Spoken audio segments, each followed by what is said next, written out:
Arsenal est et restera le plus grand club à n'avoir jamais remporté la Ligue des Champions. Bravo, quelle fierté. Ils n'ont rien fait. Ils ont cherché à gagner du temps, c'était imbuvable. Ils sont bidons. Je suis tellement content qu'il est dans le baba. Il a 70 ans, quoi.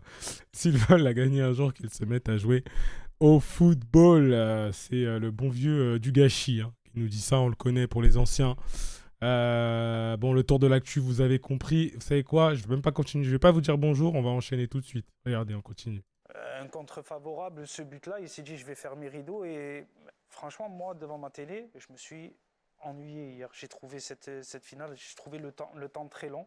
Ah ouais, parce qu'il faut. Ouais, il faut. Mais est-ce que Arsenal n'a presque pas joué cette finale finalement? Non, ils n'ont pas joué. Non, mais attention, je ne dis pas que Paris n'a pas fait une grande finale. Ah, merci de le Paris dire quand même. mérite sa victoire. Mais hier, Arsenal a complètement refusé le jeu et franchement. Arsenal a refusé le jeu. Attendez, j'en ai un troisième. Cette fois-ci, il y en a un qui a un avis qui s'est construit tout seul, peut-être. Mauvaise finale. Est-ce que c'était moche? Ou est-ce que finalement, toi qui aimes bien parfois les 0-0 un peu tactiques, est-ce que tu as quand même pris du plaisir? Mais moi, je suis pas d'accord avec tout le monde. Enfin, tout le monde. Mais non, ce bruit. J'ai l'impression beaucoup de monde qui va encore faire passer Arsenal pour des pipes, alors que dans le football d'aujourd'hui, il n'y a plus aucune équipe qui sait bien défendre ensemble. C'est pour ça qu'il y a énormément d'erreurs défensives et ça se fait Mais non. dans tous les sens. Le PSG, n'importe quelle équipe qui joue, sont capables de leur en mettre 5 ou 6. Bah là, s'il n'y a pas l'erreur de Mosquera, peut-être ça se finit sur un vieux 1-0 et ils s'en sortent. Ce bruit.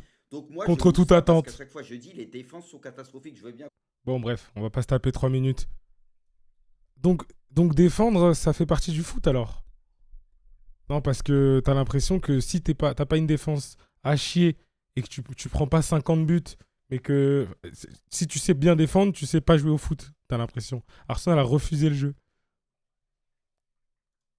On a refusé le jeu ou on a mis l'accent sur nos forces? Je comprends pas le. Pourquoi ça fait autant mal aux gens de juste te dire, mais c'est une équipe qui sait très très bien défendre. Elle joue contre la meilleure attaque, on va dire l'une des ou la meilleure attaque d'Europe, back to back, on peut dire la meilleure attaque, tenant du titre, n'arrive pas favori. Elle a joué sur ses forces, elle a défendu comme elle a pu. Elle a essayé de jouer en contre, alors que même en contre, on n'était pas extraordinaire. Elle a ce début de rencontre où elle arrive à marquer avec de la réussite. Et après, derrière, ils ont continué à jouer sur leurs forces. C'est pas un jeu qui me plaît, moi, personnellement. Mais c'est comme ça qu'eux, ils jouent. En tout cas, c'est comme ça qu'ils l'ont joué. C'est dur à dire, ça. Faut tout de suite partir sur...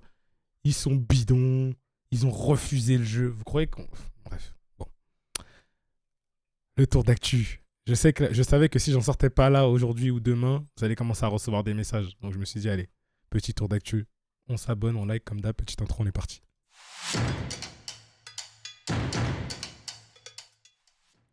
Bon, c'est vu. Donc au programme de ce tour d'actu, un petit peu de réaction rapide. On va pas se faire toute la parade, on va pas se faire... Gros point mercato par contre. Gros point mercato. Donc ça va être bien. Installez-vous, je sais que vous aimez le mercato comme moi. Donc là, on va se régaler à prendre avec des pincettes comme d'hab. J'ai vu ce tweet-là, j'en ai beaucoup parlé parce que j'ai fait un live sur la parade. J'en ai parlé, les gars. On a remporté la Ligue, on a atteint une finale de Ligue des Champions qu'on a perdu au tir au but. Et les rivaux pensent qu'on est censé être triste. On vient de vivre la plus grande saison d'Arsenal depuis une génération. Les gars, gardez ça en tête. Gardez ça en tête. On vient de vivre une saison de fou. Les gens s'attendent à ce qu'on soit triste. Moi, je l'ai vu même avec les collègues de taf aujourd'hui en arrivant. Ils sont arrivés en voulant se moquer. Ils sont arrivés en voulant se moquer, en faisant leur chant. Je leur ai dit bravo, félicitations. J'avais un grand smile parce que je suis fier de mon équipe. Bah, ça s'est arrêté. C'est juste en mode, bon, bah, le gars, il est content. Son équipe a fait une bonne saison. Voilà. Vous faites pas chier, vous battez pas. On a fait une bonne saison, soyez fiers, les gars. C'est tout, ça va très très vite. Des petites réactions directement juste après, on n'en avait pas parlé sur la chaîne quand même.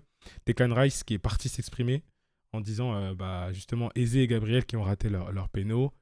Bah, sans les deux, cette saison, on n'aurait pas gagné la première ligue. Et ça, c'est une réalité, il faut avoir ça en tête. Maintenant, on peut être déçu, on peut en attendre plus, etc. Mais il ne faut pas oublier que c'est sûr, sans eux, on ne gagne pas la première ligue. Encore une petite réaction de sa part ici. La première saison, on s'est arrêté en quart, la deuxième en demi. Et là, on a perdu en finale. C'était la première chose en première ligue. 3 ans de suite, on a fini deuxième. Et de là en gagner une, c'était incroyable. Je ne peux pas décrire le sentiment. Et maintenant, Champions League, de perdre la finale. J'ai ce sentiment d'avoir envie de revenir, soulever ce trophée. Je suis sûr qu'on sera de retour. Really exciting time coming. Vraiment des moments très excitants qui arrivent pour nous. C'est sur une trajectoire montante sur les dernières saisons après avoir gagné la Premier League. We're going to go again next year. On va revenir à fond la saison prochaine. On sera prêt. Voilà les mots de notre capi. Quoi? Qu'est-ce que j'allais dire? Vous avez vu la réaction? Vous avez vu la réaction aussi, je pense, passer rapidement. Hein. Après qu'on soit éliminé, il a ce petit rictus. Regardez-moi cette tête de psychopathe. Moi, j'aime beaucoup. Les gars, je suis tombé encore plus amoureux de Declan Rice. Non, frérot Najim, qu'on embrasse, qui nous dit « Cet été, il faut un remue-ménage du secteur offensif. Il y a plein de joueurs qui n'ont pas le niveau des ambitions du club, c'est vrai. Arteta doit se remettre en question et proposer un football différent. Je suis d'accord. Declan Rice doit être nommé capitaine. » Voilà, je l'ai mis à la suite de ça parce que je voulais avoir votre avis là-dessus. Dites-moi en commentaire, est-ce que vous êtes d'accord? Est-ce que Declan Rice doit être capitaine? D'ailleurs, la vidéo, elle n'est pas encore trop loin, donc les gens sont encore un peu là, je vous connais. Allez vous abonner sur Instagram, il y a un concours qui arrive très bientôt, je vais vous faire gagner un truc. Abonnez-vous. Tout est dans les descriptions, vous tapez Randy FC, vous allez me trouver. Abonnez-vous. On a passé les 3000 abonnés sur Instagram. Donc, c'est cool. Bam, ici, le post d'Instagram de Gabriel, après vous l'avez vu passer aussi. Hein. C'est douloureux, mais je suis fier de cette équipe et de tout ce que nous avons accompli ensemble cette saison. Merci à nos incroyables fans pour leur soutien à chaque étape du chemin. Vous méritez de célébrer ce parcours avec nous et de profiter du défilé aujourd'hui à la saison prochaine. Love, Big Gabi. Le mot de Big Gabi qui a raté ce penalty et on ne lui en veut absolument pas. Je n'ai pas vu un mec dire qu'il lui en voulait. Et même The Athletic a sorti cette information. Les maillots d'Arsenal floqués Gabriel ont eu une augmentation de 350% après qu'il ait raté ce penalty. C'est dire le soutien qui lui a été apporté. Les gens ont vu qu'il a raté ce penalty, ils sont partis acheter son maillot. Voilà, c'est la fanbase qu'on a, les gars. C'est une des raisons aussi, je pense, pour lesquelles les gens nous détestent. Parce qu'on soutient le club de manière... c'est presque fou. Cette image, j'étais obligé de vous la montrer parce qu'elle est très, très drôle. Rice qui réclame le penalty, je crois, à ce moment-là. Non, je ne sais plus ce qu'il réclame. Et l'arbitre avec le maillot du PSG. Voilà. Donc voilà, je reviendrai pas là-dessus. Quelques images rapides de la parade. Plus d'1 million de personnes présents. C'est Instant Foot qui en parle. J'en ai parlé aussi sur mon compte Instagram. Il y a un mec qui est venu me dire « Tu relayes une fake news. » On se fait même hate watch sur une parade, les gars. C'est quand même loin. Ça va loin. Ici, bam. Je vais pas vous mettre le son trop fort. Ça a été vu depuis le bus. Regardez-moi ça. C'était noir de monde. Tout le long de la parade. C'est extraordinaire. Donc voilà, cette image aussi. Très très belle image du fan qui demande sa femme en mariage. Enfin, sa future femme, du coup, elle a dit oui. She said yes. En mariage pendant la parade. Putain, c'est quoi ce nouveau truc de demander la main des gens partout, là? On était au concert de Damso. Il y a un mec, il a demandé la main de sa femme. Oh. Vous êtes passé le mot ou quoi? On continue ici avec Declan Rice, It's Not Done. Le t-shirt, il pose ici avec le big boss, Josh Kroenke. Très beau t-shirt que je pense, on verra dans les rues. Bam. Ça, c'était... Ah oui. Ça, c'était intéressant aussi. Emmanuel Petit qui dit la plupart des gens qui détestent Arsenal le font parce que ses fans le soutiennent avec passion, ce qui est une chose difficile à comprendre. Et ça, c'est une réalité. Beaucoup de fans de football changent d'équipe tous les X temps parce que leur équipe elle est plus assez forte ou parce que ceci. Moi j'en connais beaucoup qui un coup sont pour le Barça, un coup sont pour le Brésil, un coup sont pour United. J'en ai un milliard des comme ça. Plein de fans de City aujourd'hui étaient fans d'Arsenal ou d'United avant. Mais City ils sont devenus forts donc ils ont changé. Et nous ça nous arrive pas ou très peu. Regardez, c'est encore une fois. On est très très fidèles, on est derrière l'équipe et ça c'est quelque chose, il nous en vient. Encore une petite image rapidement, regardez-moi ça. Extraordinaire, ça ne peut pas s'acheter. Vous pouvez être un club état, vous pouvez être un club rempli de tous ceux là-bas, là, les City et tout ça là. Ça vous l'avez pas vous. Donc c'est Cool. J'ai des petites images de Ben White parce qu'il est quand même complètement taré, ce gars. Je sais pas si vous allez entendre. Il vient de lui dire à Hincapié de sortir son fessier. Ce garçon est fou. Et c'est un bully. Vraiment, c'est un harceleur. Ça là aussi, ça m'a fait rire. C'est le capitaine qui met une tête et paf, ça tombe sur la tête d'un policier. Il se cache. C'est vraiment un gosse. C'était très très drôle. Bon, je pense que vous avez vu tout ça. Hein. On va pas. Là, encore une fois, Ben White qui a réussi à attraper en vol un burger lancé par un fan. Et il s'amuse à le manger. Hein. Il est en train de le défoncer, le burger. T'as le droit, t'as le droit. Mais pas pendant la saison, s'il te plaît. Sur une note beaucoup moins fun, parce qu'il faut aussi en parler, on a beaucoup parlé des débordements à Paris. On a eu une news qui est sortie tout à l'heure, c'était pendant que j'étais dans le métro, à 16h. Apparemment, il y aurait eu, donc à voir dans quelles circonstances, mais il y aurait eu au moins 6 personnes qui auraient été poignardées pendant le défilé. Ça, c'est quelque chose que les Anglais, je ne sais pas ce qu'ils ont avec les couteaux, mais 6 personnes poignardées, on ne sait pas l'article, enfin le tweet est très très court. On ne sait pas les pronostics vitaux, est-ce que c'est engagé ou pas, comment ils en sont arrivés là, est-ce que c'est des rivaux avec les Gunners qui se sont battus, on n'a aucune info. Mais voilà, il y a quand même ça qui est arrivé, donc il faut aussi en parler. C'est extrêmement grave. Bon, sur 1,5 million, c'était dingue de se dire qu'il n'y avait eu aucun débordement. Et là, il y a quand même des infos qui sortent. Voilà, donc quand même 6 personnes poignardées, c'est inadmissible. Donc il faut le dire. Il faut le dire. Thierry Henry qui explique pourquoi Arsenal est l'une des équipes les plus détestées. Ça revient à peu près à ce que je disais tout à l'heure. Une équipe qui a une fanbase de dingue et qui fait cliquer en fait. Donc, quand tu vas critiquer Arsenal, tu vas faire des clics, tu vas faire des tweets parce que les gens ils vont venir défendre et ceux qui n'aiment pas vont venir liker. Et c'est devenu aussi un peu le jeu des réseaux. C'est pas exactement ce qu'il dit, hein, mais concrètement, c'est ça. Regardez, je vais juste vous lire ce passage. Après la défaite contre le PSG en finale, on voit déjà des milliers de fans qui ne soutiennent même pas l'équipe adverse célébrer la chute d'Arsenal. Ce n'est pas juste de la rivalité, c'est de la peur et de l'obsession. Et ça, c'est une réalité, même s'ils accepteront jamais de le dire.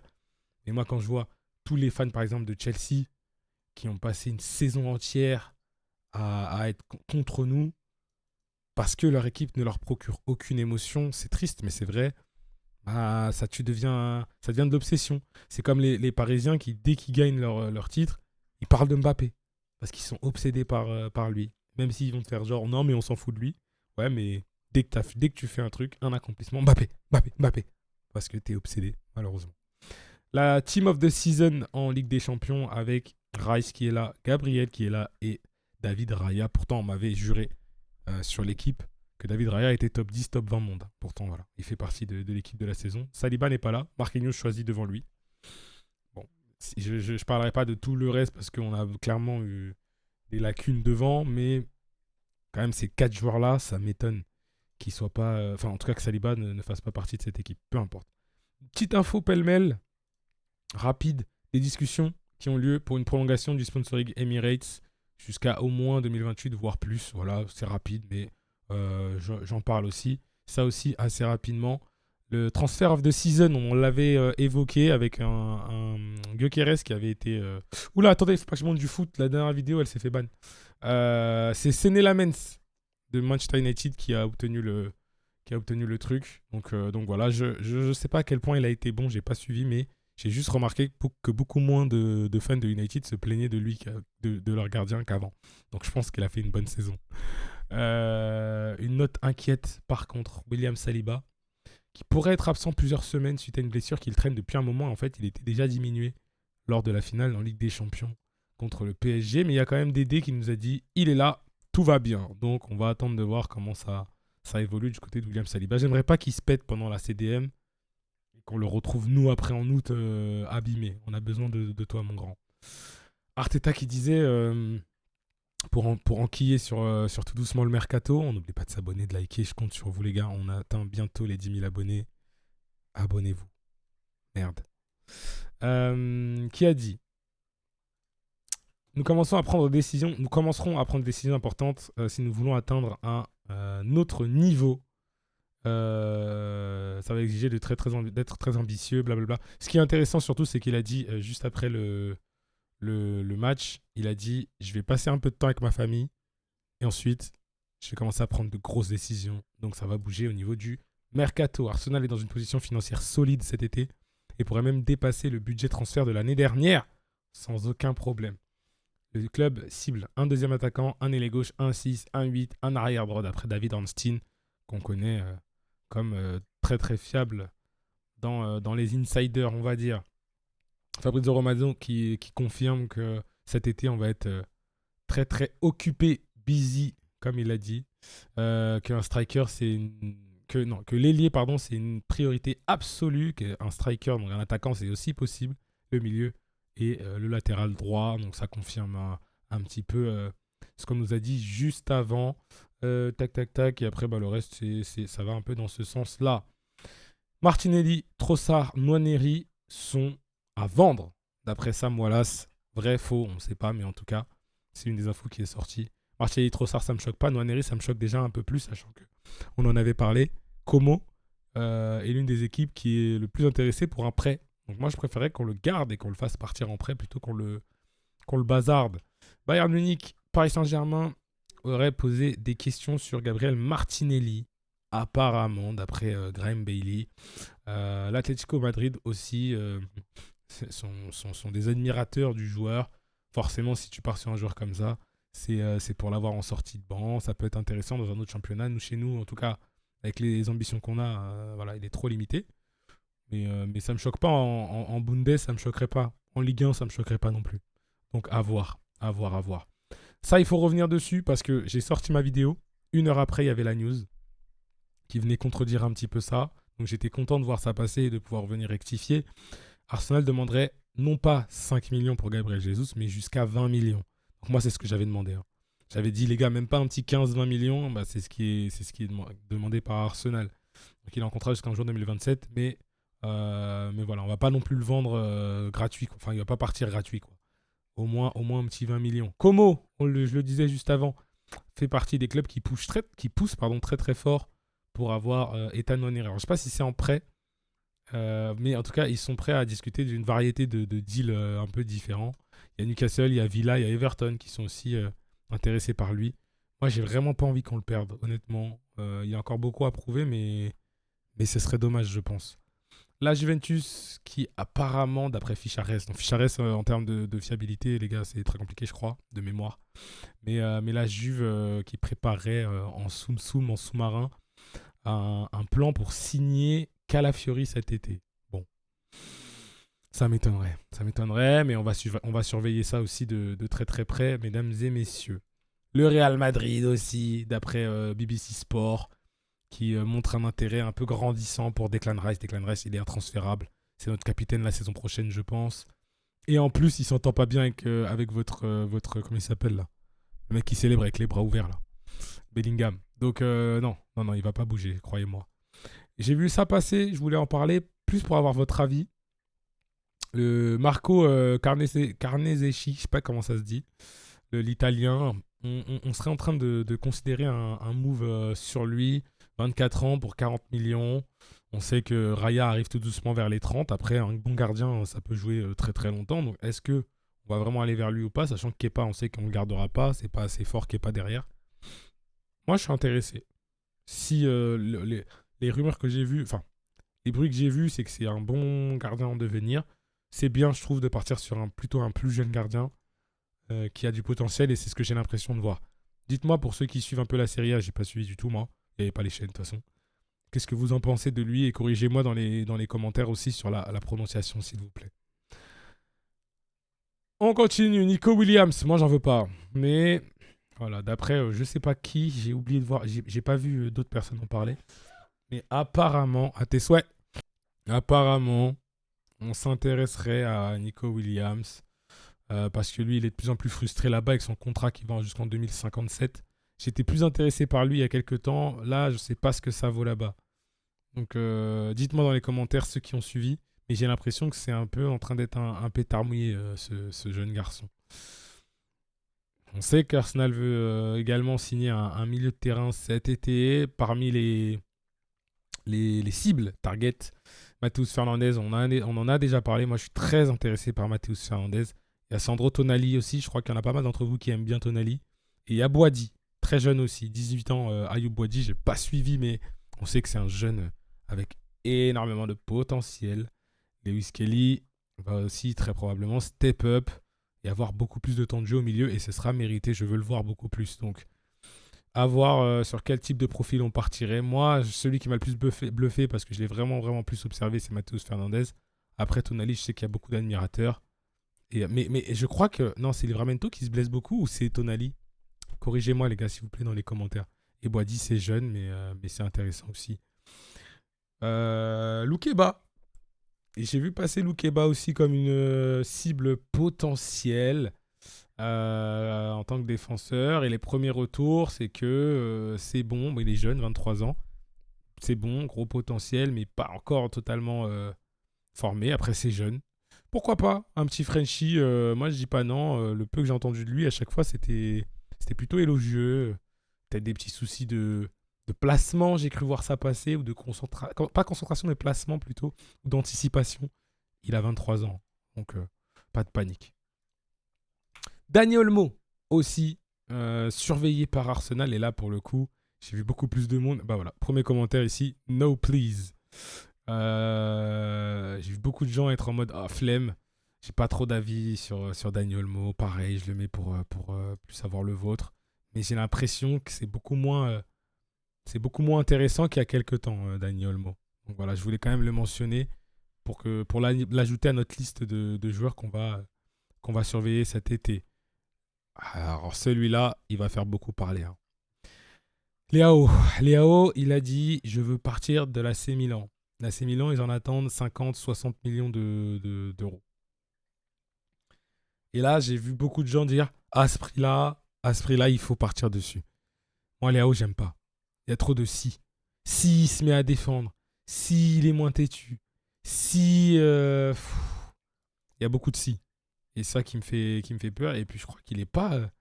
il commence à avancer en âge un peu, non? Je sais plus quel âge il a. Il a pas genre 26. C'est un 99, donc 26-27.